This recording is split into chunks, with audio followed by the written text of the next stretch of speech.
Nahinumdum ako sa kisinatian ni Papa Juan 23, nga karon San Juan 23, the great Pope John the 23rd. Siya mao ang nagbukas sa ikaduhang Konseho Vatikano, 1961. Usa ka panahon niya na nga nag-ampo siya. Si Papa Juan 23, human sa iyang pagampo, mitanaw sa iyahang bintana. O dito gawas sa iyahang kwarto, nakita niya ang managtiayon, ang manag-uyab, nga nag-away dito ubos sa St. Peter's Square. O gitutukan niya kaayo ang managtiayon nga nag-away. Away, milakaw ang babae, misunod ang lalaki, o gigakos niya ang babae, ug milakaw sila nga uban. Diha ana ay iyahang sekretary, ug miingon siya sa usa ka Monsenyor, "Have you seen those couple? They have fight, but they walk together."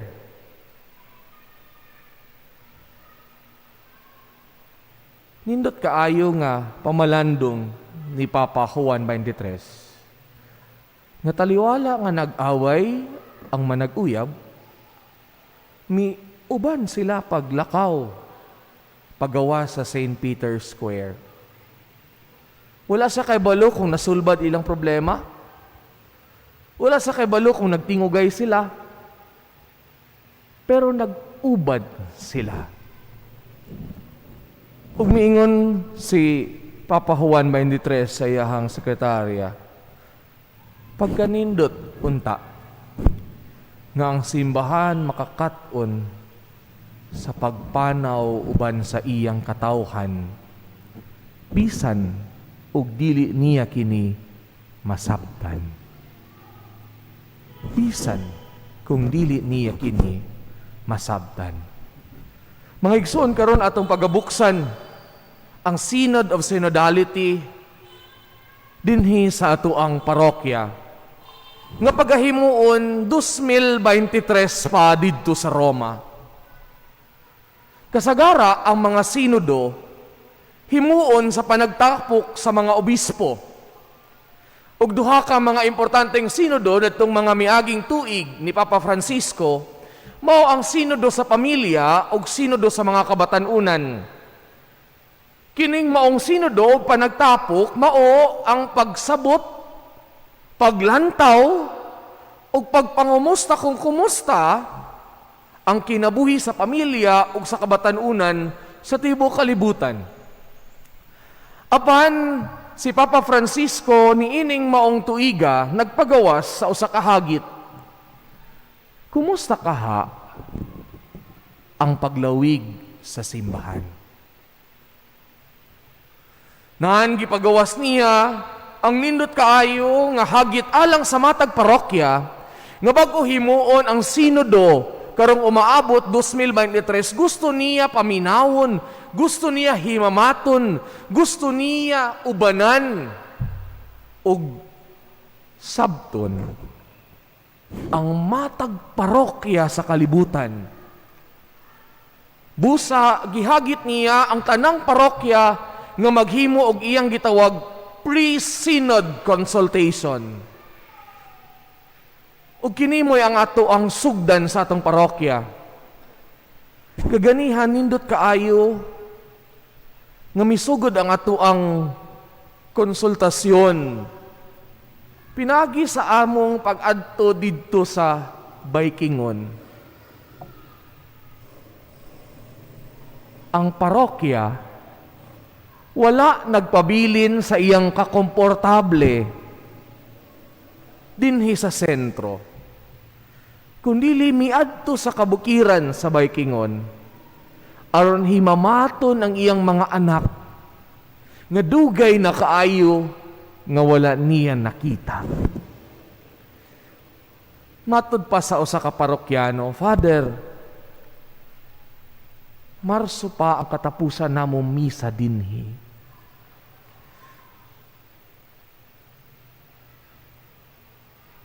O gusto namo mahimamat si Jesus sa Santa Misa.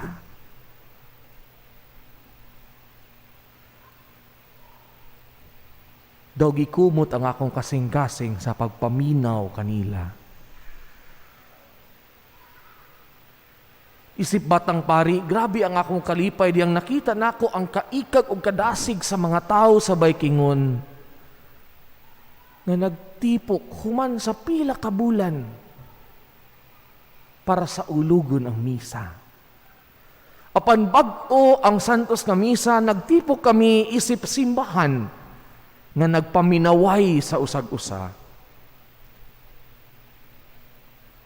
Didto sa kabukiran sa Baykingon, ang katapusang bahin sa parokya, misugod ang atong panaw, isip simbahan nga gitawag, nga magtinambayayungay sa panaw ngadto sa Dios. Ngano kinahanglan balikan ug kumustahon ang atuang pagkasimbahan. Si Papa Francisco nagpabalik kanato sa kinabuhi mismo ni Jesus. Dihang si Jesus gipadala sa Dios nga iyang amahan aron mataw diha kang Maria ug uban kanato nga katawhan. Ngano kinahanglan man magpakataw sa Dios para lamang niya luwason ang kalibutan. Nga iya raman kining gibuhat pinaagi sa mga pulong. Nan kung gibuhat niya ang kalibutan pinaagi sa pulong, pwede gayud niyang luwason ang kalibutan. Pinaagi lamang sa pag-ingon, maluwas ka. Apan sa sakto nga panahon, iyang gipadala iyang bugtong anak nga mipakatao diha mismo sa pasungan sa pinakabaho nga parte sa kalibutan. Ug wala lamang ang Dios nagpabilin nga nagpakatao sa pasungan. Nagpuyo siya isip ordinaryong lumulupyo sa kalibutan. Ug namatay isip kriminal. Nga mismo ang pinakagikahadlukan nga kamatayon gisudlan sa Dios.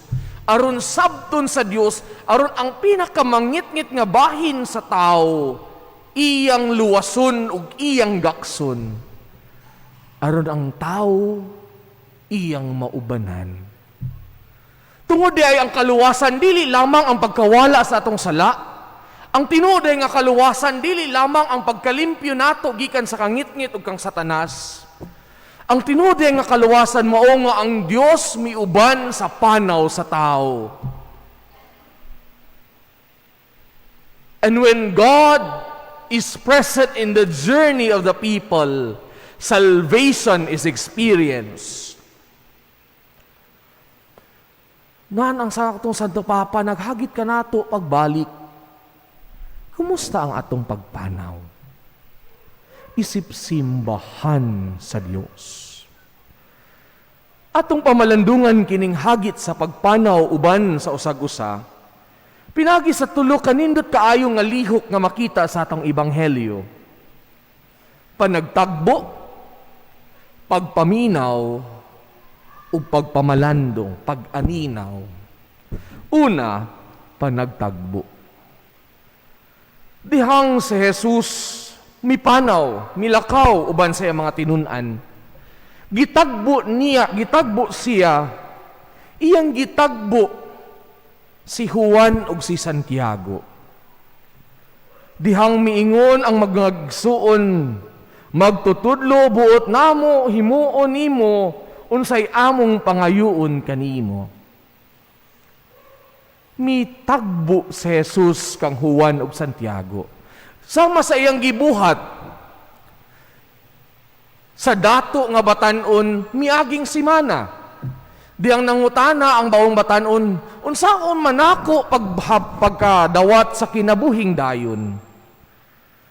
Si Jesus wala na hadlok nga makigtagbo sa iyang katawhan. Mitagbo siya kanila bisan diha mismo sa ilang kahimtang. Ug wala siya misirado sa iyang kasing-kasing. Kay kung tingali kita ang sultian niini, tingali malapanggan nato ang atong anak, ang atong higala, ang atong kauban, nga ignon ka. Ma, kung unsa gani ako isulti himo abi ama ha? Ambot kung unsa imong reaksyon. Kung ignon ka niya na ana. Ambot kung unsa imong reaksyon mo ingon ang imuhang sulugoon, ang imuhang trabahante, ang imong kauban sa balay, imong anak, imong bana. Buhaton imo ha unsa kung isulti ha? Kaya hay bagod. Kaswerte bagod nimo.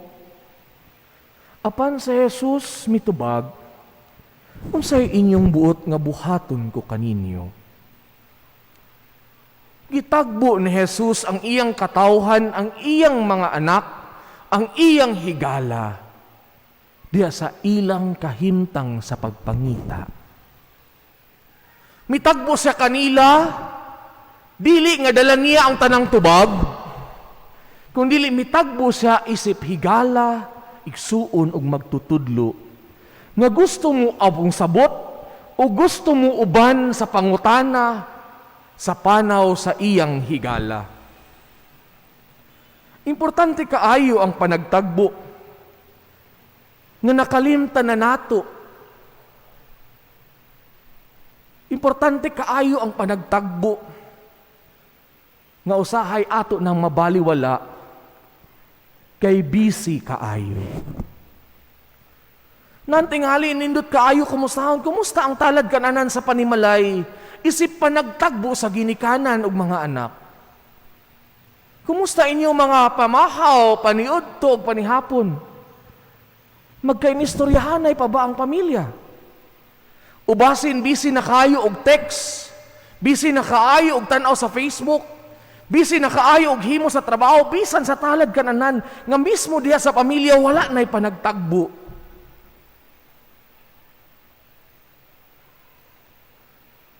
Jesus asked us to meet one another not from the perspective of a superior, but from the perspective of a child, of a brother and a sister. Kaya diha lamang sa atong paginigsuunay, tinud-anay natong mapuy-an ang atong pagkaanak sa Dios. We could never claim that we are children of God unless we become brothers and sisters to one another. We meet them as persons, not as subjects.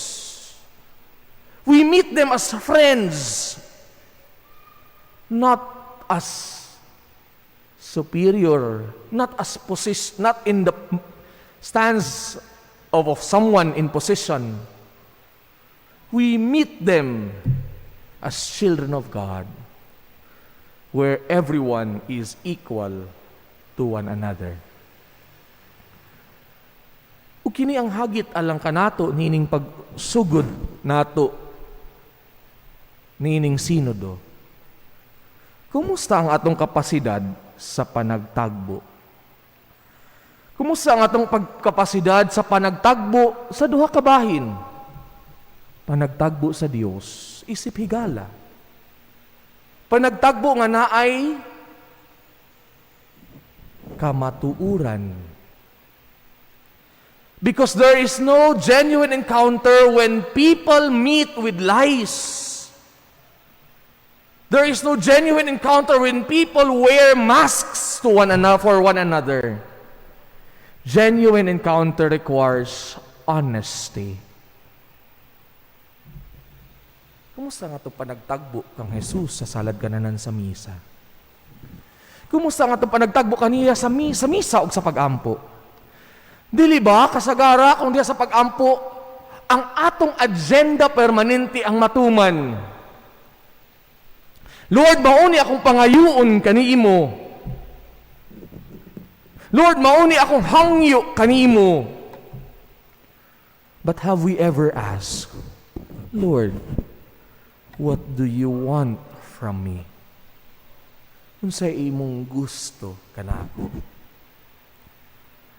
Kaganihang buntag, namatay ang akong suod nga higala nga lay minister sa katedral. Naistorya nako ang iyang asawa. Umingon siya kanako, kagahapon, Father, si Sir Dick, miingon, I want to rest in peace, Mommy. Giingnan niya ang iyang asawa. But this very spiritual wife reminded her husband, Dad, tingali ignipod, thy will be done, Lord, not mine.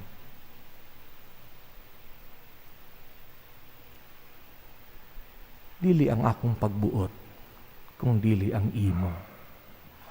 Ug kanihang alas 9 sa buntag, mitagbo ang pangandoy ni Sir Dick ug ang plano sa Dios. Dihang may pauli siya nga malinawon, alas 9:30 sa buntag. Di nang pag-ampo, dili mahitungod sa akong gusto, kundi sa pakighimamat sa akong higala. Dili ba kini mauman ang nahitabo kanato? Manawag kita sa atong amigo, kay natay gikinahanglan. Manawag ta sa ato ang silingan, kay natay pangayuon. Umaningil ta. We have forgotten the art of just encountering one another as brothers and sisters. Og pasaylo nga mismo ang simbahan, diha sa among pakigtagbo kaninyo, nahimo ng pakigtagbo sa pagpangayo. Pasaylua kami. Nga sa dagang higayon nga naay mamisita, nga lumilihok sa simbahan, diha kaninyo. Bit-bit nila ang sobre kaysa pagpangumusta. Pasaylua kami. Nga dihang amok kamong tan-awon, among gitanaw kung unsay mahalad, kaysa unsay among ikaalagad. Ug tiining moong sinodo, nindot kaayo nga mabalik unta kanato kanang kapasidad sa pag-ila nga kitang tanan igsuon nga mag-uban sa panaw. Kaduha, pagpaminaw. Walay tinuod nga panagtagbo kung ang kasing-kasing dili maminaw. Kini ang gibuhat ni Jesus. Naminaw siya sa kasing-kasing ni Juan ug ni Santiago. Naminaw siya bisan kay balo siya nga sayop ang iyang tinun-an. Naminaw siya bisan kung ang iyang hunahunan nakahibalo nga ang iyang tinun-an wala pa gyud nakatugkad sa iyang pagpangalagad. Apan gipaminaw niya. Gipaminaw niya nga walay paghukom. Gipaminaw niya aron sabton, dili aron pakgangon. Kay kung atong balikan ang ebanghelyo, wala gayud gipakgang Jesus ang iyang mga higala, kundili iyang gipatimaw pagayud. Iya pag yung gipagawas, kung unsa gidi ay ang gipangita sa kasing-kasing ni Juan ug ni Santiago. Ug kini naman ang usa sa atong mga problema isip katawhan. Maminaw kita para makabalus. Maminaw kita para makadugang kung makaistorya. Maminaw kita para dili kita mapildi. Maminaw kita para makadebate, para makarason. And we are not really listening. We are debating. Si Papa Francisco, napabalik ka nato paglantaw, are we truly listening from the heart? It is a listening with understanding. Not just knowing what is the person needing, but it is knowing where is that person coming from. The context where the person is coming from. Mga ginikanan, diyang mapandol ang inyong mga anak sa kasayop. Diyang anak sila gipangita, namina pa ba kamo kanila?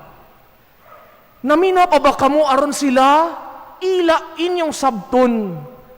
Dili aron ingnon, ay sayop mang kanak. Kanay mo dapat nimo himuon.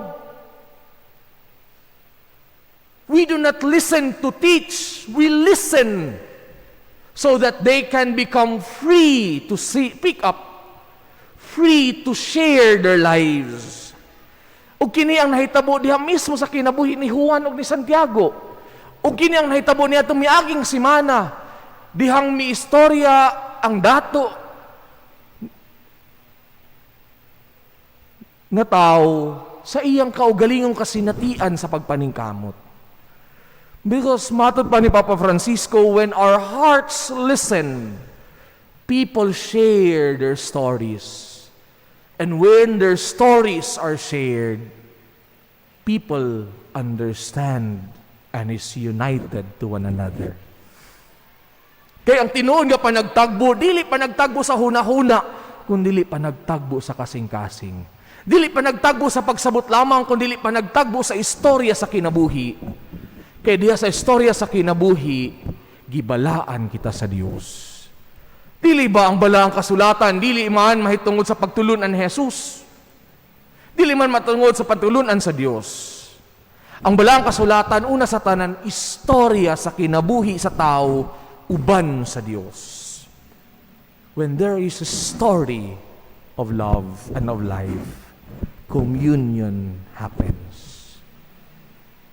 Katapusan, pag-aninaw, pagsabot, discernment. Sa katapusan sa Ebanghelyo, gihatagan ni Jesus og panahon si Juan og si Santiago nga mosabot unsa di ay ang pagkasumusunod sa Dios. Unsa di ang tinuod nga pagkadisipulo. Jesus taught them with stories, not with rules. Jesus taught them with experiences, not with hard fact laws. He shared to them kung unsa ang kinabuhi sa pagkasumusunod sa Dios, sa pagkasumusunod sa anak sa tao. Dili paghari-hari, kundi pagpangalagad. Dili ang pagpangita sa gahom, kundi ang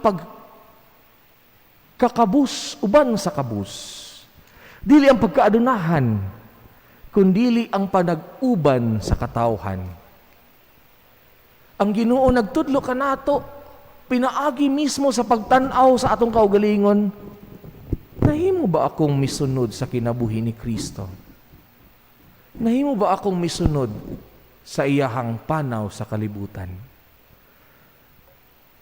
Ug kini ang hagit kanato, nga diha sa atong panagtagbo ug sa pagpaminaw, mas malapad unta ang atong pag-aninaw kung unsa ang pagkinabuhi sa simbahan.